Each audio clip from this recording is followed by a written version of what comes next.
사도행전 10장 24절부터 33절에 있는 말씀까지 다 같이 읽겠습니다.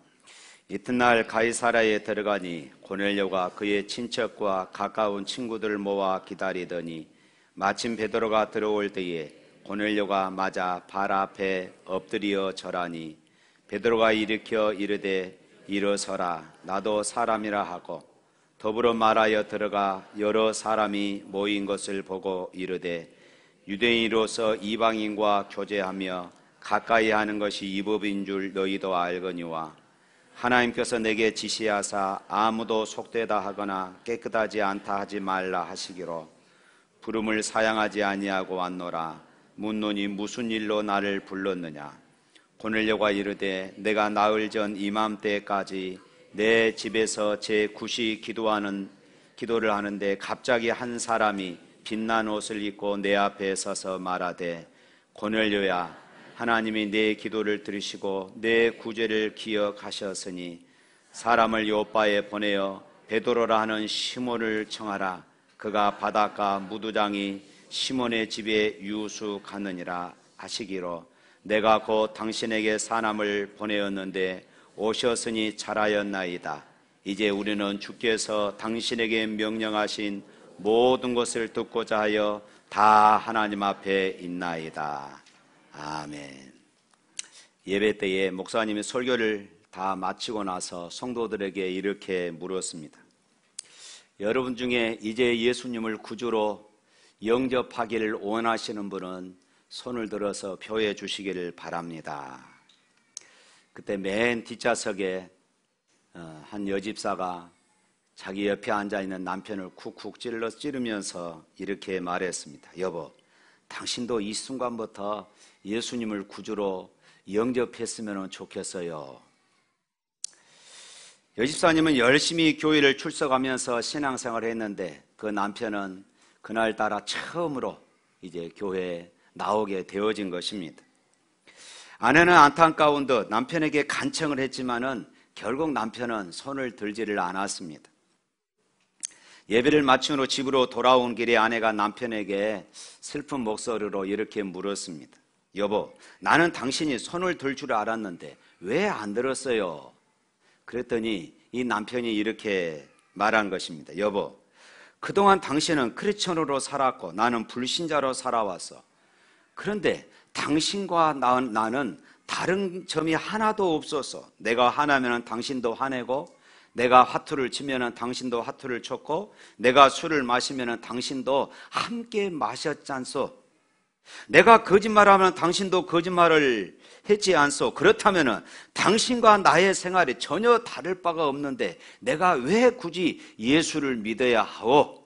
이렇게 물었습니다. 그랬더니 이 여집사가 더 이상 할 말이 없었습니다. 여러분은 예수님을 다른 사람들에게 어떻게 전하고 있습니까?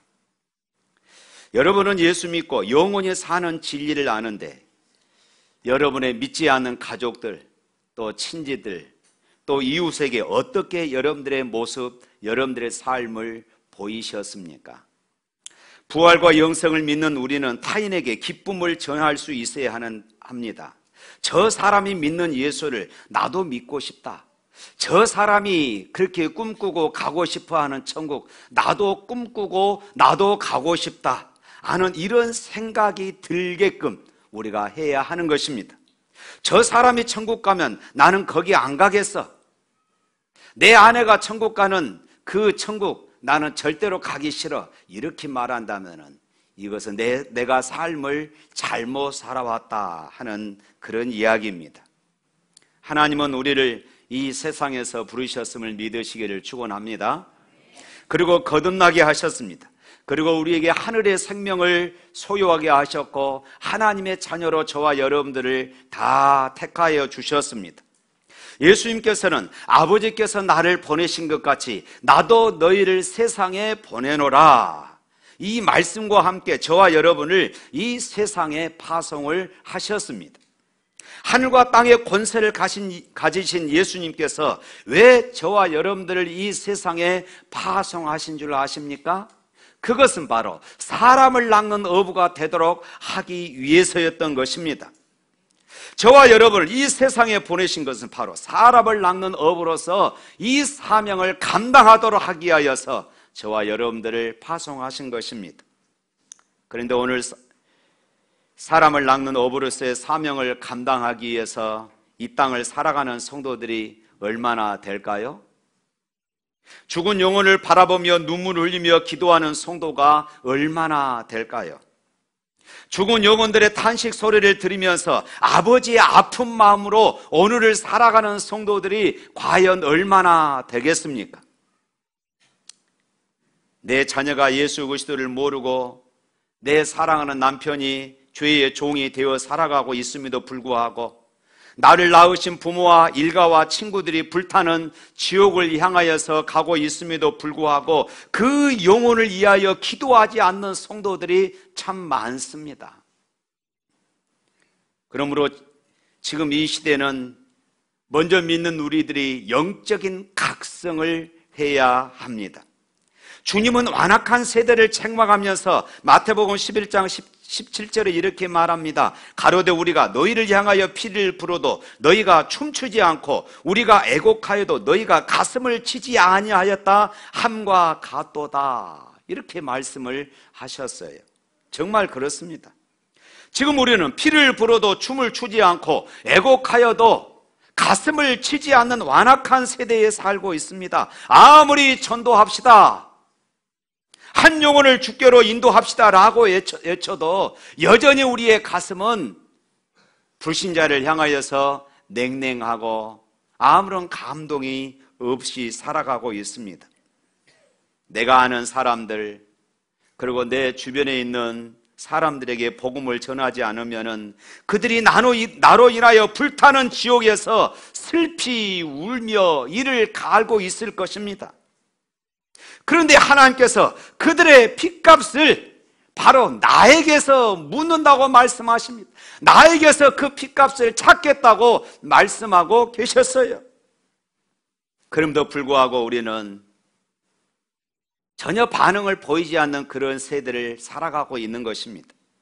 오늘 본문은 이방인 고넬료가 베드로를 만나는 장면을 소개하고 있습니다. 당시 고넬료는 로마의 군대 장관이었습니다. 우리가 읽지는 않았습니다만은 이 사도행전 10장 1절 이하에 보면은 1절에 보면은 그렇게 말하고 있습니다. 1절 한번 볼까요? 1절.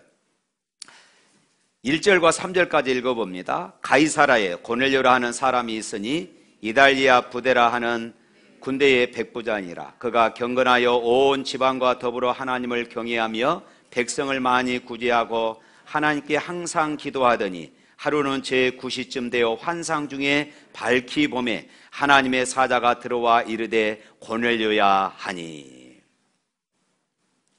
이 고넬료는 군대 장군이었다 이렇게 말하고 있어요. 이때 당시에는 로마가 이스라엘을 지금 지배하고 있었던 그런 시대이죠.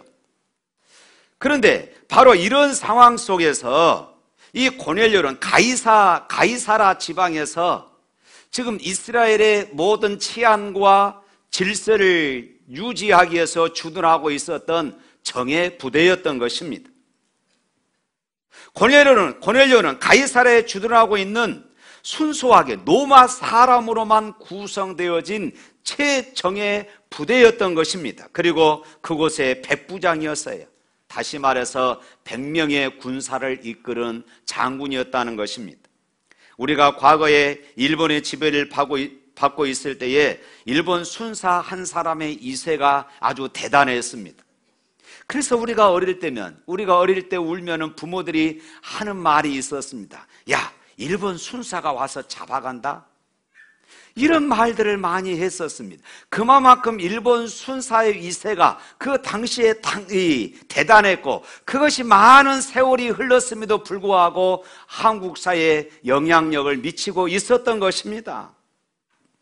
그런데 고넬료는 바로 그런 사람, 로마 군대의 백부장이었던 것입니다. 또 고넬료는 경건하여 온 집으로 더불어 하나님을 경외하며 백성을 많이 구제하고 하나님께 기도하는 사람이었다고 말했습니다. 온 집으로 더불어 하나님을 경외하는 사람. 고넬료는 경건한 사람이었어요. 생각해 보세요. 지금 이스라엘을 압박하고 이스라엘을 지배하기 위해서 이스라엘 가운데 주둔하고 있는 장군입니다. 그의 사생활이 문란할 수도 있습니다. 교만할 수도 있습니다. 그럼에도 불구하고 그는 경건했다고 지금 말하고 있어요. 로마 군대의 지휘관으로서 자기 나라의 또 종교도 아닌 유대인들이 섬기는 하나님을 섬기는 또 그런 사람이었습니다. 이것이 쉬운 일이 아니지요. 자기네 군인들의 수레바퀴 아래 짓밟힌 이스라엘 민족의 종교를 신봉한다는 것은 어려운 것입니다. 왜냐하면 이때 당시 로마 황제는 살아있는 신으로 그렇게 추앙하는 그런 시절입니다. 얼마나 많은 사람들이 로마의 황제 숭배를 거부하다가 많은 그리스도인들이 순교를 당했습니까? 로마 군대의 지휘관으로서 로마 황제 이외에 신을 믿는다는 것은 로마 황제에게 반기를 들은 것입니다. 반역으로 보여져서 자신의 신분뿐만 아니라 죽임을 당하고 자신뿐만 아니라 자기 온 가족들이 노예로 팔려가는 이런 엄청난 참혹한 일을 당할 수도 있는 그런 상황이었어요. 그럼에도 불구하고 고넬료는 온 집으로 더불어 자기뿐만 아니라 자기 온 식구들이 하나님을 경외하는 그런 가정을 이루었다, 이렇게 말하고 있어요. 뿐만 아니라 구제와 기도하는 사람이었습니다. 백성을 많이 구제하고 하나님께 항상 기도하더니 그는 기도의 사람이며 구제의 사람이었습니다. 이 말은 어떤 의미일까요? 그는 단순히 신앙생활만 하는 것이 아니라 하나님의 말씀을 실천하는 생활을 했다는 것입니다. 기도하고 구제했다는 것이에요. 여기에서 항상 기도했다, 이 말은 시간을 정해놓고 기도했다는 것입니다. 유대인들은요, 오전 9시, 그리고 낮 12시, 그리고 오후 3시 이렇게 시간을 정해놓고 하루에 3번씩 기도했습니다. 그런데 고넬료도 그렇게 유대인들의 습관을 따라서 그렇게 기도했어요. 그런데 어느 날 기도하는 중에 하나님의 사자로부터 야, 지금 사람들을 요바에 보내서 시몬이라고 하는 이 베드로를 청해라. 고넬료는 의심하지 않고 곧바로 세 사람의 종들을 요바에 보냈습니다. 기도하고 있는 고넬료에게 나타나서 요바에 있는 베드로를 청하여 오라고 명령하신 하나님께서 그 전에 베드로에게 또 환상을 보여주셨죠. 그래서 하늘에서 보자기에다가 많은 음식들을 싸서 베드로에게 내려주면서 이것을 먹으라 했습니다. 이 보자기에 쌓여진 음식들은 유대의 관습, 유대의 율법에 따라 유대인들이 먹지 못하는 그런 음식들이었습니다. 그래서 베드로가 거절했잖아요. 하나님께서 말씀합니다. 내가 거룩하다 하는 것을 네가 왜 부정하다 하느냐. 베드로는 이 뜻이 무엇인지를 알지를 못했습니다. 그런데 고넬료가 보내는 이 종들을 만나고 나서서 이 뜻이 무엇인가를 그가 깨달았던 것입니다. 그래서 오늘 본문에서도 지금 그렇게 말하고 있어요. 28절에 다 같이 읽겠습니다. 이르되 유대인으로서 이방인과 교제하며 가까이 하는 것이 이법인 줄 너희도 알거니와 하나님께서 내게 지시하사 아무도 속되다 하거나 깨끗하지 않다 하지 말라 하시기로. 하나님께서 그렇게 말씀하셔서 베드로가 이방인에 대한 이 편견을 깨고 고넬료의 초청을 받아서 고넬료 가정에 오게 되어진 것입니다. 베드로가 고넬료 가정에 도착하여 보니까 그곳에 많은 사람들이 베드로를 기다리고 있었습니다. 24절 말씀 또 읽겠습니다. 이튿날 가이사랴에 들어가니 고넬료가 그의 친척과 가까운 친구들을 모아 기다리더니. 고넬료는 예수님의 제자인 베드로를 초청하고 그리고 기대하는 마음으로 온 가족들과 친척과 그리고 가까운 이웃을 불렀다, 이렇게 말하고 있습니다. 자기 집으로 초청한 것이에요.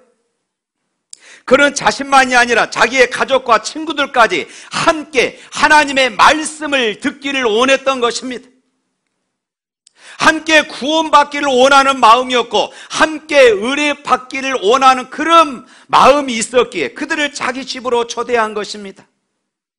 사랑하는 성도 여러분, 하나님은 우리 개개인을 사랑하심을 믿으시기를 축원합니다. 그래서 하나님은 우리 개개인을 부르셔서 우리 개개인이 예수 그리스도를 구주로 고백하고 하나님의 자녀가 된 줄로 믿습니다. 내 아내가 믿는, 내 아내가 신앙생활 잘하기 때문에, 내 자녀가 신앙생활 잘하기 때문에 나도 덩달아 천국 가는 것이 아닙니다. 하나님은 개개인에게 은혜를 주시고 개개인이 예수 그리스도를 구주로 고백해야만이 구원받음을 믿으시기를 축원합니다. 그래서 하나님은 더 나아가서 나 혼자 구원받고 끝나는 것이 아니라 나를 통하여 내 가족이 구원받기를 원하고, 나를 통하여 우리 친척들이, 나를 통하여 우리 이웃이 구원받기를 원하고 계신 것입니다. 그래서 주 예수를 믿으라, 그리하면 너와 내 집이 구원을 얻으리라. 할렐루야. 너만의 구원으로 끝나기를 원치 않으신다는 말씀입니다. 나 하나만이 아니라 내 온 가족들이 천국 가정 이루기를 소망하고 있는 것입니다. 노아 시대에 하나님께서 홍수로 이 세상을 심판하실 때도 하나님은 노아에게 이렇게 말씀하셨습니다. 노아야, 내 온 집이 방주로 들어가라. 하나님은 노아만을 구원하고 싶으신 것이 아니라 그 식구들을 다 구원하셨던 것입니다. 사랑하는 성도 여러분, 하나님은 여러분만이 아니라 여러분의 가족이 구원받기를 원하심을 믿으시기를 바랍니다. 그래서 예수를 모르는 사람이 예수를 믿고 거듭나고 나면은 제일 먼저 자신의 가족의 구원을 생각합니다. 그래서 가족들을 위해서 기도하게 되어지는 것이에요. 예수 믿고 난 다음에 가장 먼저 주어지는 삶의 변화는 내 가족들을 어떻게 하면 전도할 것인가, 그것을 놓고 기도하는 것이에요. 그래서 가정의 구원을 위해서 기도합니다. 여러분이 예수 믿고 난 다음에 가정의 구원을 위해서 기도하지 않는다면 여러분들 안에 있는 구원이 가짜일 수도 있음을 여러분들 생각하십시오. 사랑하는 성도 여러분, 사랑하는 남편이 없는 천국을 생각해 보세요. 사랑하는 부모가 없는 천국을 생각해 보세요. 사랑하는 아들과 딸들이 지옥에서 끔찍한 고통을 당한다는 거 한번 생각해 보시기를 바랍니다. 고넬료는 베드로가 자기 집으로 올 것을 확신하고 일가와 가까운 친구들에게 이 사실을 알리고 소문냈습니다. 그리고 자기 집으로 초청했어요. 자기 집으로 초청한다는 것은 쉬운 일이 아닙니다. 여러분, 우리가 셀가족 예배 드릴 때도 가정에 드리는 것이 참 쉽지만은 않잖아요.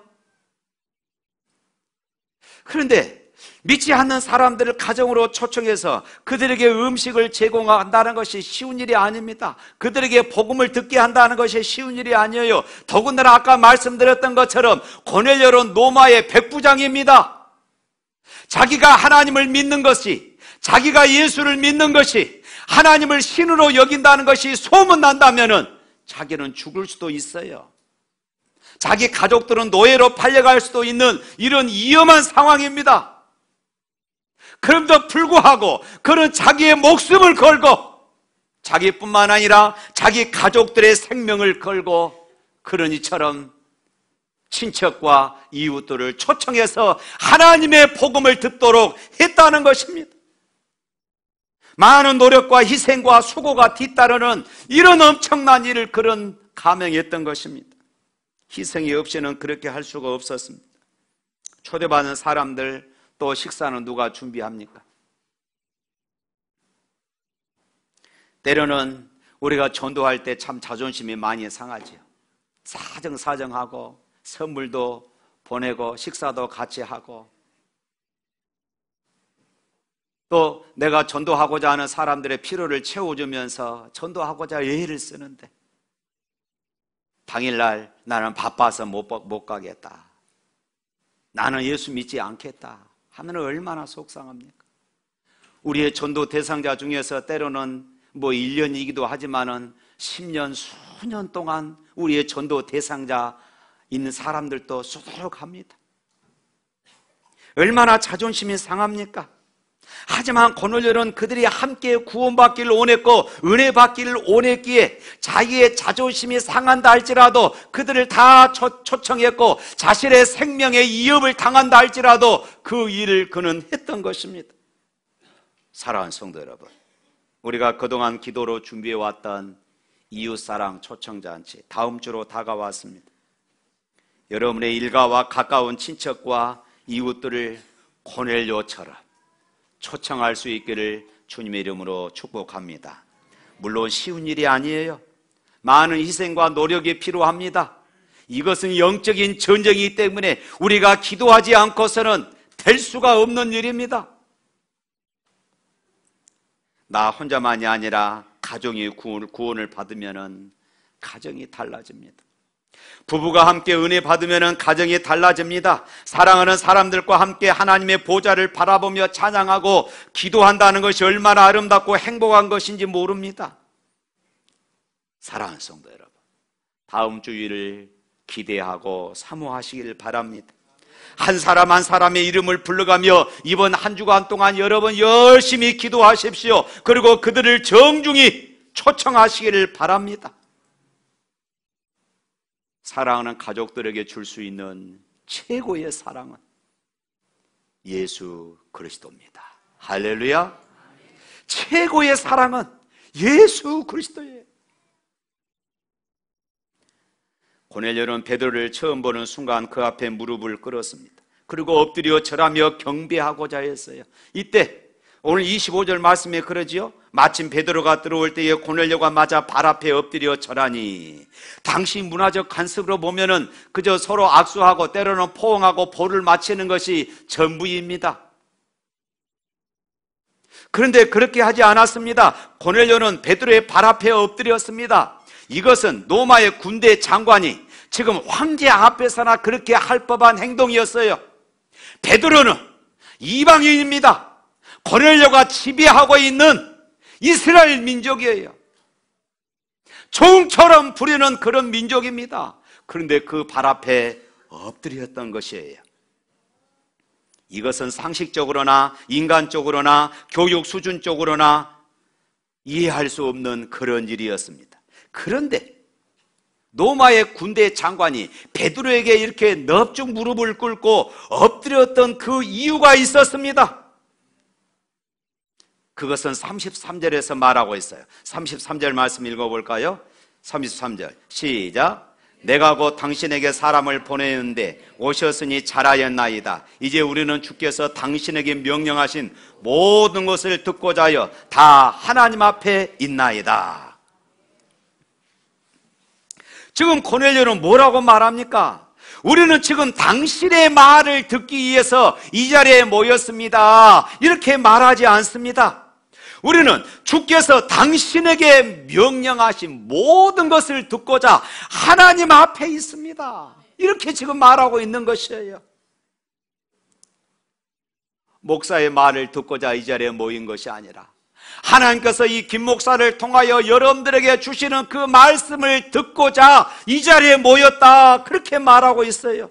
자기가 듣고 싶고 자기가 원하는 말을 듣기 위해서가 아니라 하나님이 보내신 사자의 입을 통하여 하나님이 주신 말씀을 듣기 위해서 이 자리에 모였습니다. 이렇게 고백하고 있는 것이에요. 사랑하는 성도 여러분, 정말로 고넬료는 겸손한 사람이었습니다.